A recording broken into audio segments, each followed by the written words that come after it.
Assalamualaikum warahmatullahi wabarakatuh. Kami dari kelompok 19 akan mempresentasikan makalah kami yang berjudul Etika Buruk.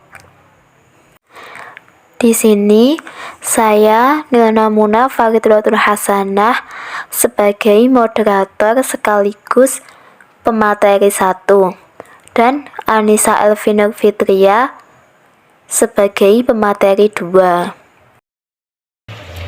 Etika buruk yang pertama yaitu sifat ananiyah, putus asa, ghadab, tamak, dan takabur. Ananiyah berasal dari bahasa Arab ana yang berarti aku atau saya. Sikap ini memiliki arti mementingkan diri sendiri dan tidak menghiraukan orang lain. Cara untuk menghindari sifat ini yaitu yang pertama memperkuat keimanan kepada Allah.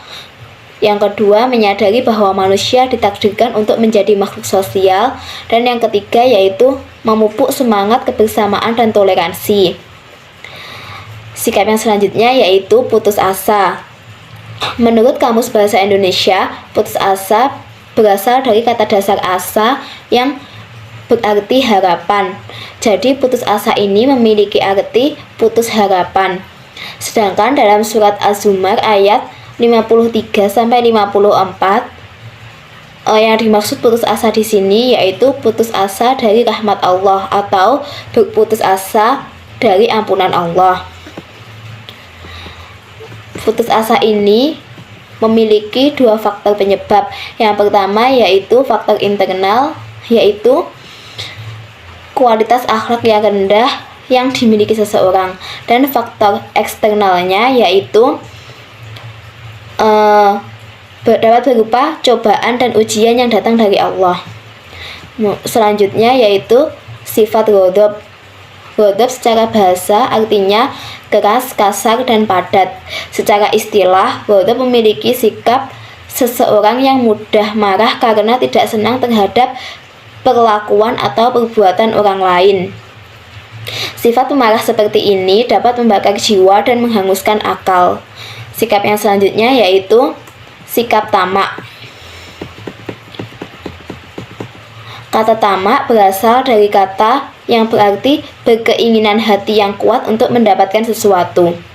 Tamak ini secara istilah yaitu sifat yang dimiliki oleh manusia yang berkeinginan untuk memperbanyak harta, serta tidak ada kepuasan terhadap apa yang dimilikinya dengan tujuan untuk memperkaya diri sendiri.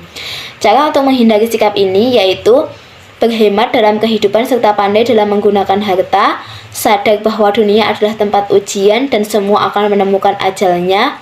Kemudian tidak perlu khawatir akan rezeki Allah, dan yang terakhir yaitu berqanaah. Sikap yang selanjutnya yaitu takabur. Takabur berasal dari bahasa Arab yaitu takabbaro ya takabbaro yang artinya sombong atau membanggakan diri. Sedangkan orang yang sombong ini disebut dengan mutakabbir. Takabur ini secara istilah memiliki arti yaitu sikap perilaku menyombongkan diri terhadap orang lain dan menganggap orang lain lebih rendah daripada dirinya. Takabur ini dibagi menjadi dua macam, yaitu takabur kepada Allah dan Rasulullah dan takabur kepada sesama manusia. Etika buruk yang kedua yaitu sifat israf, tabzir, bakhil, dan korupsi. Sifat israf ini dalam kitab dikatakan bahwa israf atau berlebih-lebihan berarti berlebihan dalam perkara makan dan minum, dan berlebihan dalam berpakaian, serta membelanjakan harta dan menghambur-hamburkan kekayaannya untuk jalan yang tidak bermanfaat yang diberikan untuk pemuasan kebutuhan-kebutuhan yang dihalalkan dan keinginan-keinginan yang haram seperti mabuk-mabukan, judi, dan lain sebagainya. Perkara seperti ini sangat tidak dibenarkan dalam Islam. Selanjutnya sifat tabzir. Sifat tabzir ini secara etimologi berarti suatu perbuatan yang bersifat pemborosan, sia-sia, dan tidak berguna. Sedangkan secara istilah, tabzir memiliki arti yaitu membelanjakan harta bukan pada jalan yang benar. Sifat yang selanjutnya yaitu sifat bakhil. Kebahilan atau kekikiran adalah menahan atau tidak memberi ketika harus memberi. Kebahilan ini merupakan lawan dari kedermawanan dan termasuk sifat hina yang menyebabkan kehinaan, kebencian, dan aib. Bentuk-bentuk bakhil ini ada dua. Yang pertama, bakhil terhadap perintah Allah seperti zakat. Yang kedua yaitu bakhil seorang penuntut ilmu atas ilmunya yang hanya ia mencarinya untuk dirinya sendiri. Kemudian sifat selanjutnya yaitu korupsi. Korupsi ini secara harfiah memiliki arti kebusukan, keburukan, kebejatan, ketidakjujuran, dapat disuap, tidak bermoral, dan penyimpangan dari kesucian. Secara istilah, korupsi ini memiliki arti perbuatan yang buruk seperti penggelapan uang, penerimaan uang sogok, dan sebagainya.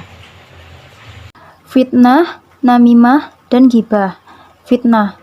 Fitnah sebagai sesuatu yang dapat menjelaskan pribadi manusia, apakah ia baik atau jahat. Namimah. Namimah atau adu domba adalah menyebarkan omongan kepada orang banyak yang berisi provokasi dan niat jahat. Ghibah. Ghibah secara syar'i yaitu menceritakan tentang seseorang yang tidak berada di tempat dengan sesuatu yang tidak disukainya. Kemudian zalim, zina, diskriminasi, dan nifak. Zalim berarti bengis, tidak menaruh belas kasihan, tidak adil, serta kejam. Orang yang berlaku zalim senantiasa menyakiti hati orang lain, baik itu secara lahiriah maupun batiniah.